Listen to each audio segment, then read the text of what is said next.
সকলোলৈকে ভোগালী বিহুৰ আন্তৰিক শুভেচ্ছা জ্ঞাপন কৰিছোঁ। এই ভোগালী বিহু আপোনালোক সকলোৰে জীৱনলৈ কঢ়িয়াই আনক সুখ শান্তি আৰু ভোগৰ আনন্দ।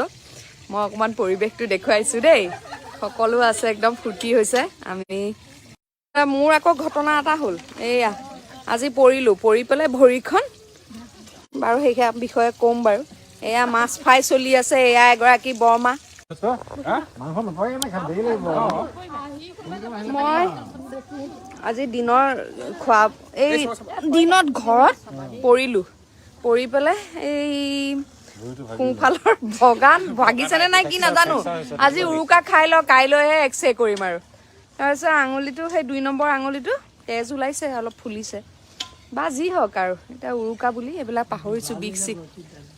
হয় হয় হয়, সেয়া সকলোলৈ থাকিলে উৰুকাৰ শুভেচ্ছা।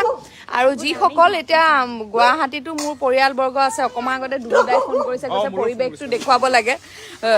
সকলো যিখিনি আহিব পৰা নাই গাঁৱৰ ঘৰলৈ, সকলোকে দেখুৱাইছোঁ আৰু ইয়াতে আমি কি কৰি আছোঁ। এয়া আকৌ এবাৰ দেখুৱাই দিছোঁ। এইটো আমাৰ পোৱালি, চাওঁ এইটো কচুগুটি। ইমান নাচি ভাল পাওঁ, আজি আৰু এয়াহে হ'ল আৰু নাচনী ভৰি ভাগিল। সঁচাকে বেয়া দিন পৰিছে জানেনে। সকলোৱে প্ৰাৰ্থনা কৰিব আমাৰ এই বেয়া দিনবোৰ সোনকালে শেষ হওক। এই এক্সিডেণ্ট, এই পৰিলোঁ, দিন বেয়া।